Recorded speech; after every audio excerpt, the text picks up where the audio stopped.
April 8, 1943, 27,000 feet above Caen, France. Oberleutnant Rolf Hermichen's oxygen mask couldn't conceal his smirk. Through the pristine canopy of his Focke-Wulf 190A5, he observed the ungainly silhouettes laboriously ascending towards his formation. "The Americans have sent us flying milk bottles," he radioed to his wingman, unable to stifle his laughter at the sight of the massive Republic P-47 Thunderbolts struggling for altitude. Below, 16 P-47C Thunderbolts of the 4th Fighter Group lumbered upward in a tight formation. Their 2,000-horsepower Pratt and Whitney R2800 double Wasp engines strained against their 7-ton mass. To German pilots, accustomed to the sleek Spitfires and nimble Soviet fighters, these corpulent American machines appeared almost comical. Barrel-shaped fuselages topped with greenhouse, canopies, wings seemingly too small for their substantial bodies, and propellers that dwarfed anything in the Luftwaffe's inventory. What Hermichen, and indeed none of the German pilots circling like wolves above, could have possibly imagined was that they were witnessing the debut of a weapon that would systematically dismantle the Luftwaffe's fighter arm. Within 18 months, these flying milk bottles would transform from objects of derision into instruments of terror. Their 8.50 caliber Browning machine guns would become the most dreaded sound in German skis. The mathematics of destruction were already integrated into those broad wings. 3,400 rounds of ammunition, a combined rate of fire of 6,000 rounds per minute, enough concentrated firepower to sever a Messerschmitt in half in less than 2 seconds.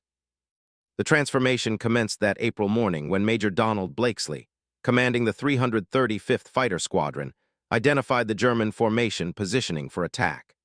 The former Eagle Squadron veteran, who had transferred from RAF Spitfires just weeks prior, understood what his men had yet to grasp. Survival in the P-47 necessitated abandoning all preconceived notions of air combat. The Thunderbolt represented a radical departure from conventional fighter design. While the Germans had pursued lightweight interceptors optimized for climb and turn performance, Republic aviation had created something unprecedented. A high-altitude juggernaut that leveraged mass, power, and overwhelming firepower to redefine the parameters of aerial warfare. Among the 56 American pilots spread across the French sky that morning were future legends, aces whose names would strike fear into Luftwaffe hearts. Yet on April 8, 1943, they were novices in an untested machine, confronting the most seasoned fighter force in the world. The Germans had been engaged in continuous combat since 1939, with veterans of campaigns in Poland, France, Britain, and Russia. The Americans had been in combat for precisely 0 days. This narrative explores how industrial logic triumphed over tactical brilliance, how quantity and quality merged into overwhelming superiority, and how German pilots' laughter mutated into terror as they discovered what synchronized Browning machine guns could unleash upon an aircraft at 400 yards. The Republic P-47 Thunderbolt originated from a moment of panic in June 1940. As German fighters swept across France, Alexander Kartveli, Republic Aviation's Georgian-born chief designer, received urgent specifications from the U.S. Army Air Corps. They demanded a high-altitude interceptor capable of matching the Luftwaffe's finest. What Kartveli designed instead was a behemoth that redefined the realm of possibility. "It will be a dinosaur," Kartveli admitted to his design team, "but it will be a dinosaur with good proportions."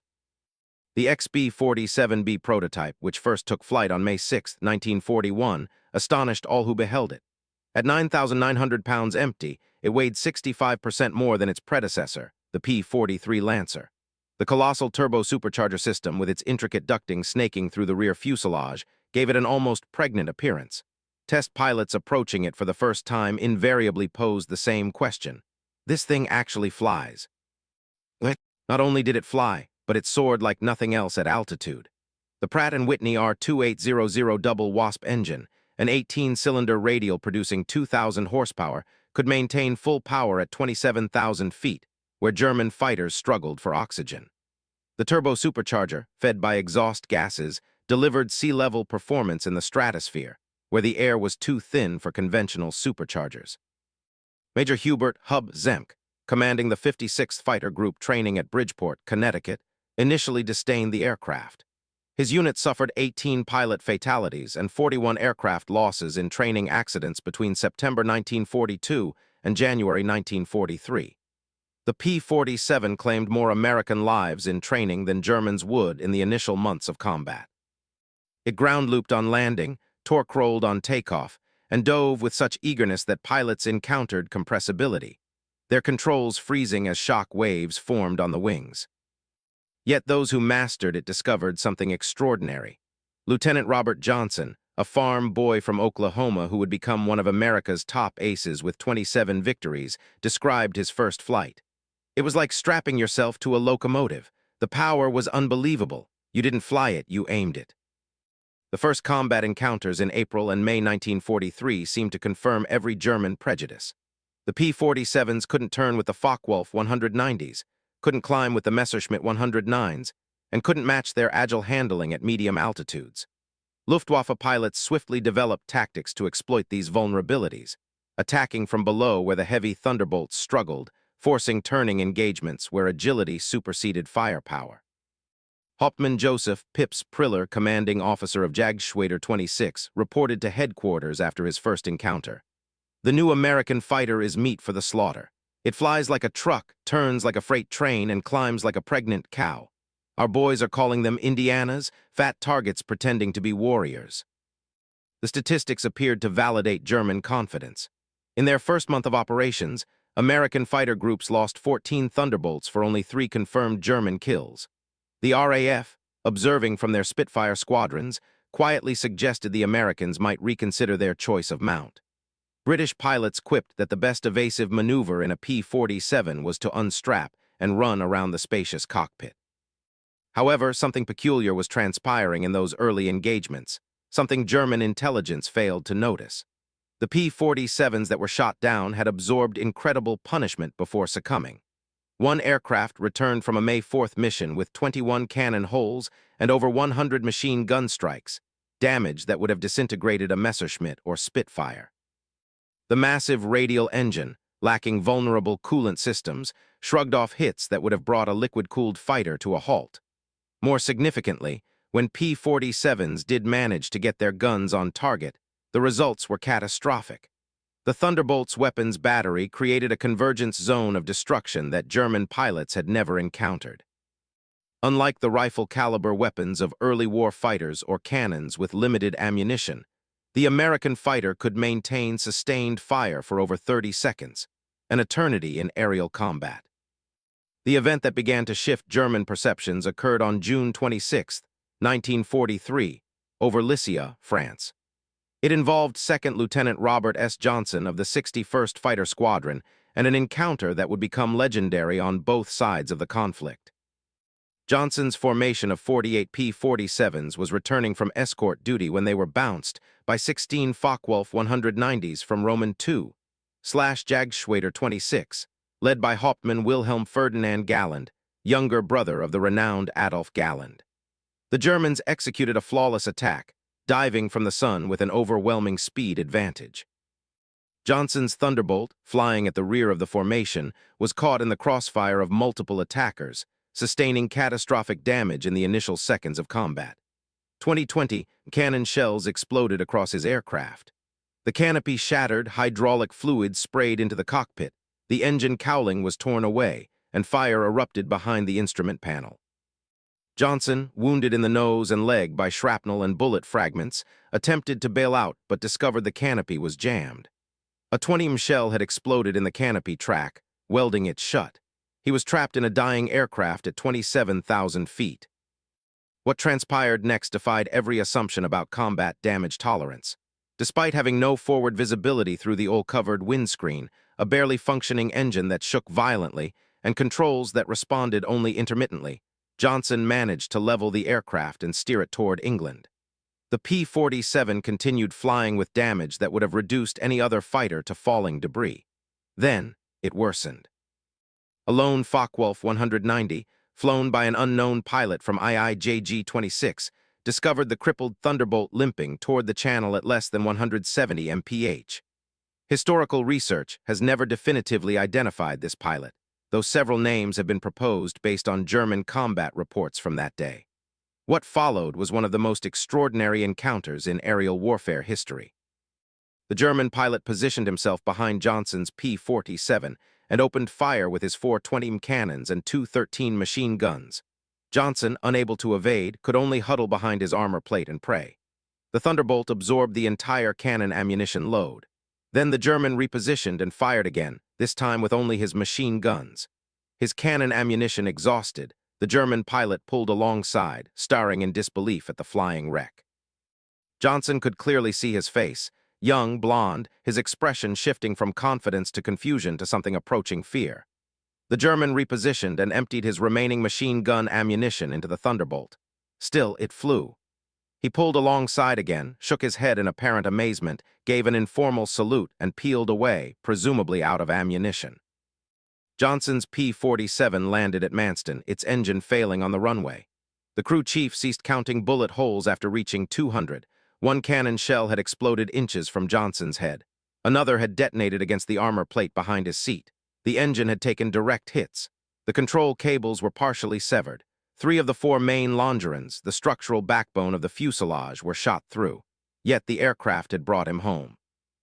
The survival of Johnson's aircraft sent shockwaves through both air forces. American engineers studying the wreckage realized they had underestimated their own creation. German intelligence, receiving combat reports from Roman II/Jagdschwader 26, initially refused to believe it.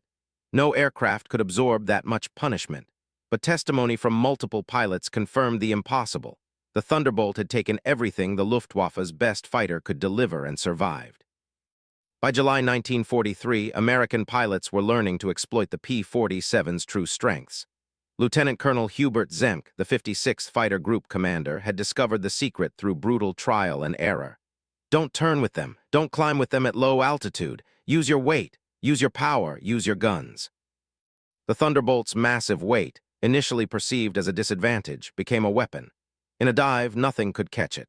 From 30,000 feet, a P-47 could reach 550 mph, faster than any German fighter could achieve, even in a vertical dive. This speed could be converted to altitude in a zoom climb that left pursuing fighters helplessly behind. Captain Walker Bud Mahurin, who would become one of the first American aces in Europe, developed what became known as the boom and zoom tactic, though pilots called it the Thunderbolt turkey shoot. Instead of engaging in traditional dogfights, P-47 formations would climb to 30,000 feet, higher than German fighters could effectively operate. When Luftwaffe fighters appeared below, the Thunderbolts would roll inverted and dive, reaching speeds that rendered deflection shooting impossible for defending Germans. At the bottom of these dives, the American heavy machine guns would speak. German pilots who survived described it as facing a wall of lead. The combined firepower created an impenetrable zone of destruction. Aircraft caught in this convergence pattern didn't just fall, they disintegrated. The true revelation of American firepower came during the August 17, 1943, dual raid on Schweinfurt and Regensburg, the deepest penetration into Germany attempted to that date. This mission would demonstrate both the P-47's limitations, its range, even with drop tanks, and its terrifying effectiveness when employed properly. Major David Schilling, leading the 62nd Fighter Squadron, encountered a formation of Messerschmitt 110, destroyer, aircraft positioning to attack B-17s with their heavy cannon and rocket armament. The twin-engine German fighters, heavily armed but less maneuverable, were the Luftwaffe's specialized bomber killers. Schilling's flight of 4 Thunderbolts rolled into their attack dive from 28,000 feet. Unteroffizier Heinrich Roth, a gunner in one of the Me-110s who survived, later recounted in a POW interrogation. The American fighters came down like hammers from heaven. I opened fire at 800 meters, good hits. I saw them strike the fighter's wing. The P-47 didn't even wobble, then he fired. The aircraft ahead of us simply came apart, not shot down, destroyed. Wings separated from fuselage, tail severed, the crew compartment shredded into metal confetti. In 2 seconds, and Me-110 became nothing. 8 Messerschmitt 110s were destroyed in less than a minute. The German pilots had never experienced such concentrated firepower. Each P-47 carried 425 rounds per gun, 400 rounds total, weighing nearly 900 pounds. At convergence distance, typically set at 300 yards, All 8 guns' ballistic paths intersected in a zone roughly 6 feet in diameter. Anything in that zone faced 100.50 caliber projectiles per second, each traveling at 2,900 feet per second. The ammunition itself was a testament to American industrial capacity. While German fighters struggled with limited cannon ammunition, typically 120 to 200 rounds for a 20 weapon, American pilots could maintain fire for over half a minute.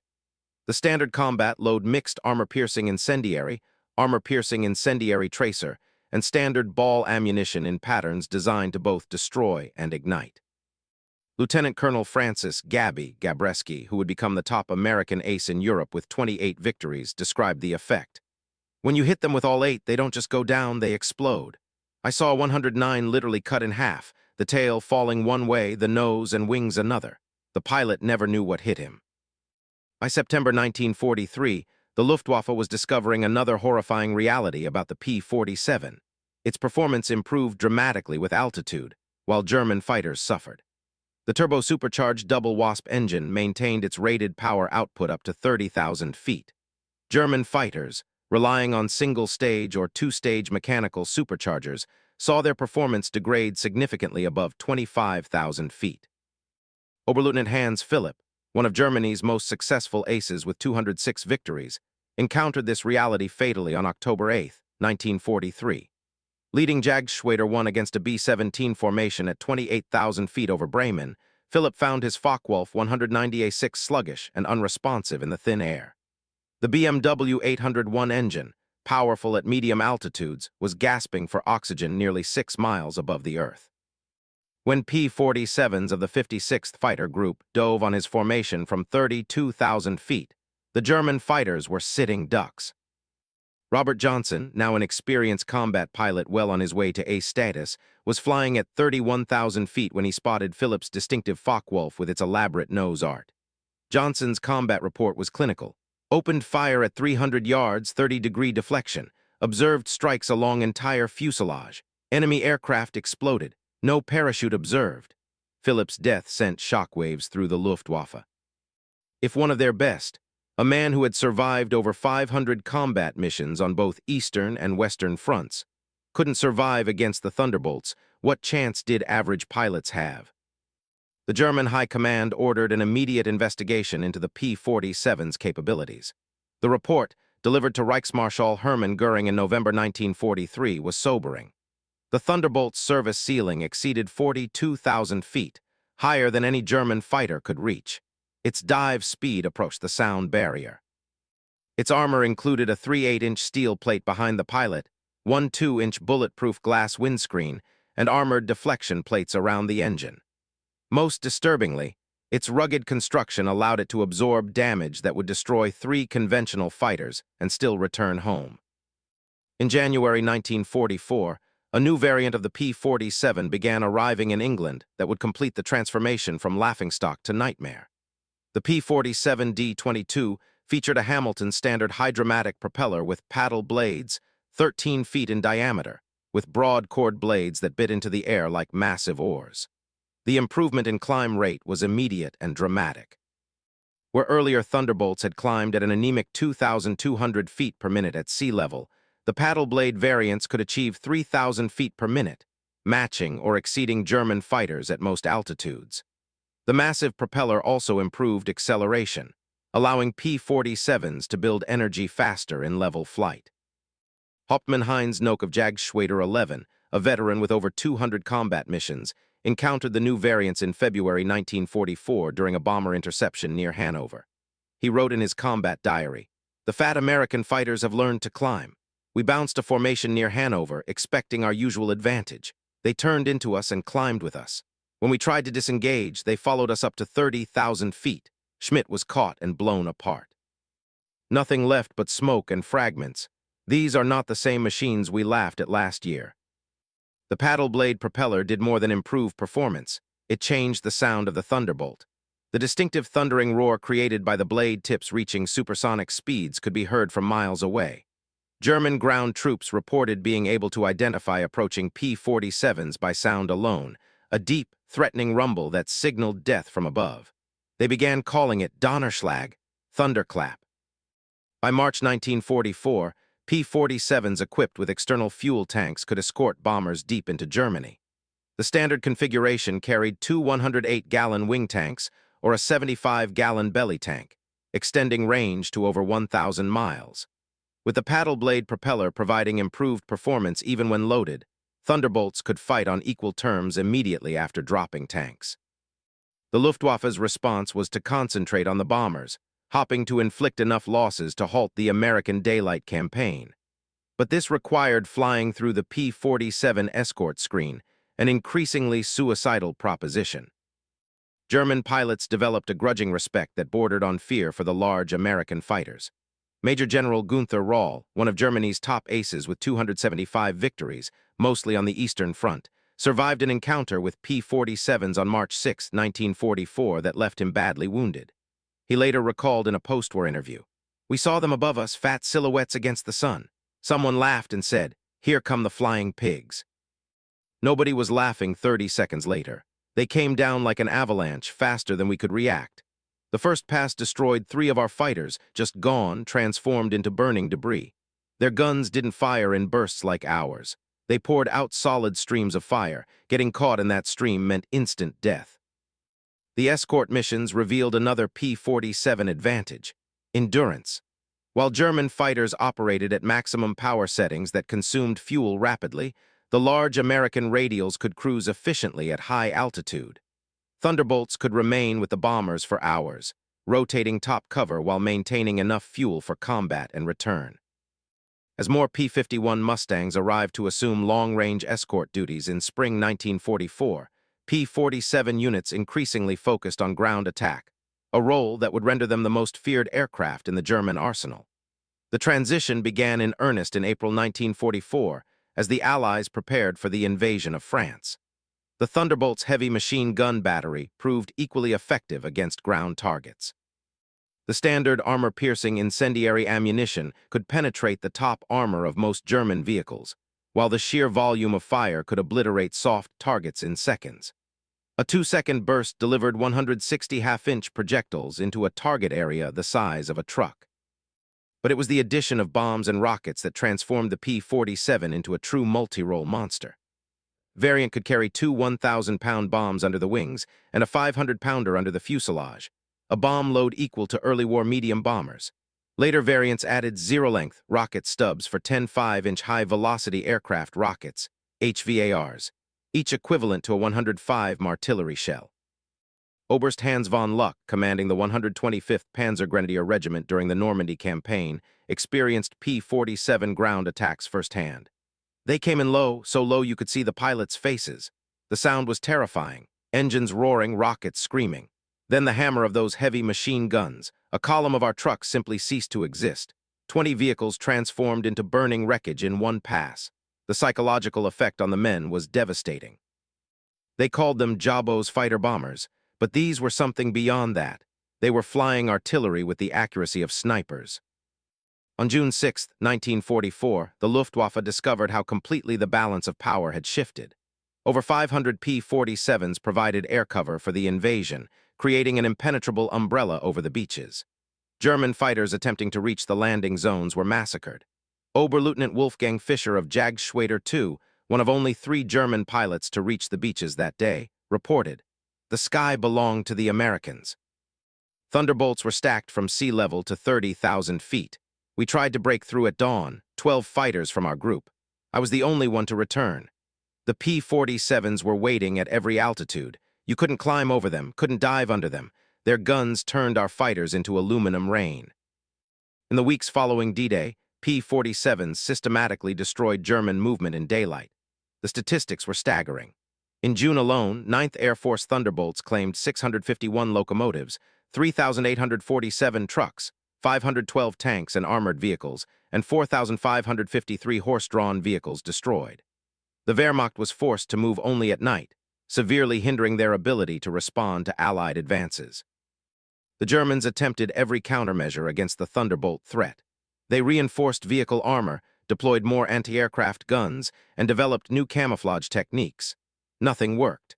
The P-47's combination of speed, armor, and firepower rendered them nearly unstoppable. Even the feared 88 flak guns struggled to track the fast-moving fighters at low altitude. While devastating Europe, the P-47 was simultaneously proving its worth in the Pacific theater. The 348th Fighter Group, operating from New Guinea, discovered that the Thunderbolts' qualities were perfectly suited to the vast distances and harsh conditions of the Pacific War. Colonel Neil Kirby, commanding the 348th, developed tactics specifically for the Pacific. On October 11, 1943, Kirby led 4 P-47s against 40 Japanese aircraft over Wewak, shooting down 6 enemy planes himself in a single mission, earning him the Medal of Honor. The Japanese, accustomed to fighting nimble but fragile American fighters, were unprepared for the P-47's combination of firepower and durability. Japanese ace Saburo Sakai, who encountered P-47s over New Guinea, later wrote, "We called them monsters. Our 20 cannon, which could destroy a P-40 with a few hits, seemed to have no effect. I put dozens of rounds into one Thunderbolt and watched it fly away. Their return fire was terrifying, streams of heavy bullets that tore aircraft apart." The P-47N, developed specifically for the Pacific, featured increased fuel capacity with wet wings, holding 93 gallons each, extending range to 2,350 miles. This variant would escort B-29s to Japan, proving that the short-legged fighter of 1943 had evolved into a true long-range weapon. Perhaps the ultimate vindication of the P-47's evolution came in its encounters with German jet fighters. The Messerschmitt Me-262, with its 540 mph top speed, should have been untouchable by propeller-driven fighters. But Thunderbolt pilots discovered they could catch jets in 2 situations: during takeoff and landing, when jets were most vulnerable, and in high-speed dives from altitude. On November 27, 1944, Lieutenant Colonel John C. Mayer of the 352nd Fighter Group became one of the first pilots to shoot down an Me-262 with a P-47.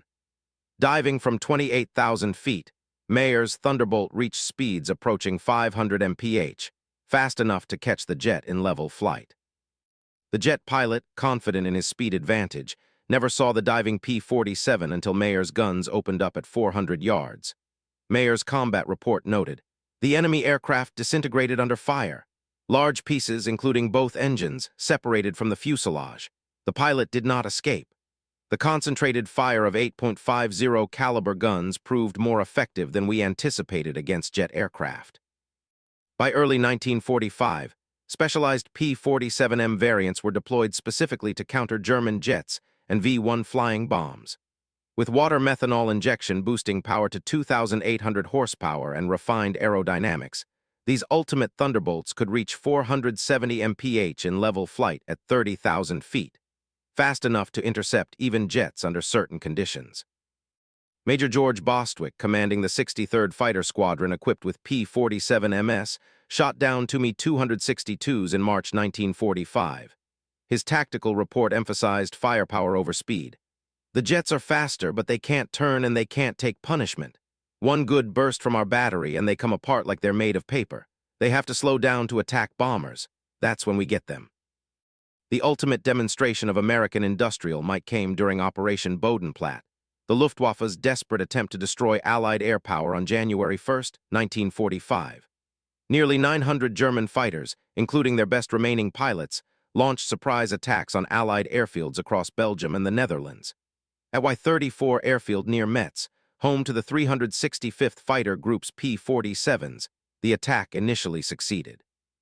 German fighters destroyed 22 Thunderbolts on the ground, along with several other aircraft. A captured German pilot brought to the command post pointed at the burning aircraft and taunted, "What do you think of that?" Major George Brooking's response became legendary throughout the 9th Air Force. He pointed to the flight line where ground crews were already pushing damaged aircraft aside and preparing hardstands for replacements. "By tomorrow, we'll have 40 new ones. How long will it take you to replace your pilots?" The German pilot's smirk vanished. Within 48 hours, factory-fresh P-47 D-40s filled the flight line, flown in from depots in England. The Luftwaffe lost 271 aircraft and 213 pilots in Bodenplatte, including many irreplaceable instructors and squadron leaders. These losses they could never replace. The Americans lost 134 aircraft total across all attacked airfields, all replaced within a week. The numbers told the story of inevitable defeat. Republic Aviation produced 15,683 P-47s during the war, more than any other American fighter. At peak production, the Farmingdale factory on Long Island completed one Thunderbolt every hour, around the clock. The Evansville plant in Indiana, built from empty farmland in 1942, was producing 500 aircraft per month by 1944. Each P-47D required 65,000 individual parts, 8 miles of electrical wiring, 2,000 pounds of aluminum, and 300 pounds of rubber. The engine alone contained 2,400 individual components, machined to tolerances of 1,000th of an inch. Yet, American workers, many of them women who had never seen an aircraft before Pearl Harbor, assembled these complex machines with precision that exceeded peacetime standards. The ammunition production was equally staggering. Each P-47 sortie required 3,400 rounds of .50 caliber ammunition. With hundreds of Thunderbolts flying daily missions, ammunition consumption exceeded 10 million rounds per month by mid-1944. The Lake City Arsenal in Missouri, one of several ammunition plants, produced 30 million rounds monthly. Each cartridge was manufactured to tolerances measured in 10,000ths of an inch, ensuring reliable feeding through the synchronized gun mechanisms. The fuel consumption was enormous. Each Thunderbolt burned 100 gallons per hour in normal flight, up to 300 gallons in combat with water injection engaged. The 9th Air Force alone consumed over 25 million gallons of aviation fuel monthly by late 1944, all of it shipped across the Atlantic in tankers that were themselves products of American mass production. Even more impressive than aircraft production was pilot training. By 1944, the United States was graduating 30,000 pilots annually from advanced training, more than Germany had trained in the entire war. Each P-47 pilot received a minimum of 400 hours of flight training before entering combat, including 100 hours in advanced fighters. German pilots, by contrast, were entering combat with less than 100 hours total time by war's end. The quality was evident in combat. American pilots arrived in Europe trained in formation flying, instrument navigation, gunnery, and tactics. They had practiced against captured German aircraft, understanding their enemies' capabilities and limitations. They knew their aircraft systems intimately, having studied technical manuals that German pilots never received. Lieutenant Eugene Roberts, arriving in England in September 1944, exemplified the American training advantage. "I had 420 hours in my logbook, including 75 hours in the P-47. I'd fired at towed targets, practiced deflection shooting, studied gun camera film from actual combat. My first mission, I knew exactly what to do. The German pilot I faced couldn't have had half my experience. It wasn't even a fair fight." In March 1945, Oberstleutnant Joseph Priller, the same pilot who had mocked the P-47s as pregnant cows 2 years earlier, was interviewed by German propaganda officials seeking to boost morale. His statement, deemed too demoralizing for publication, revealed the complete transformation in German attitudes. "The Thunderbolt is the best fighter bomber ever built. Its firepower is unprecedented. Weapons that never jam, never overheat, never run out of ammunition in normal combat. It carries bombs like a medium bomber, fires rockets like artillery, and fights like a fighter when needed. But beyond the machine is what it represents, unlimited American production. They lose 10, they build 20. We lose 1, it's gone forever. Their pilots arrive better trained than our instructors. They have fuel for training, ammunition for practice, spare parts for everything. We have nothing but courage, and courage without resources is just delayed defeat. We laughed at them in 1943. We're not laughing now. When you hear those guns, you know death has come calling. The sound haunts us. Mechanical, precise, unstoppable. Like everything American, it's about overwhelming material superiority. They didn't beat us through better tactics or braver pilots. They buried us under an avalanche of steel and lead." By April 1945, the Luftwaffe existed largely on paper. Fuel shortages grounded most aircraft. Experienced pilots were dead or captured. Airfields were cratered ruins. But even with aircraft and fuel, German pilots faced an impossible equation. Attacking meant confronting P-47 formations that dominated every altitude from ground level to 40,000 feet. Feldwebel Klaus Brechnader, one of the last German pilots trained in 1945, flew exactly one combat mission before the war ended. His encounter with P-47s over Leipzig lasted 12 seconds. I saw them diving from above, 4 Thunderbolts in perfect formation. I tried to turn, but they were too fast. The leader fired from 500 meters. My aircraft shook like it was hit by sledgehammers. The engine exploded, the wings separated. I barely escaped. In the parachute, I watched them destroy my entire staff. 6 fighters gone in under a minute. The sky rained burning aluminum and bodies. The psychological impact was complete. German pilots developed what medical officers called Jabo fever, physical symptoms of stress appearing when Thunderbolts were reported in the area. Veterans who had faced Spitfires and Hurricanes without fear became physically ill before missions against P-47s.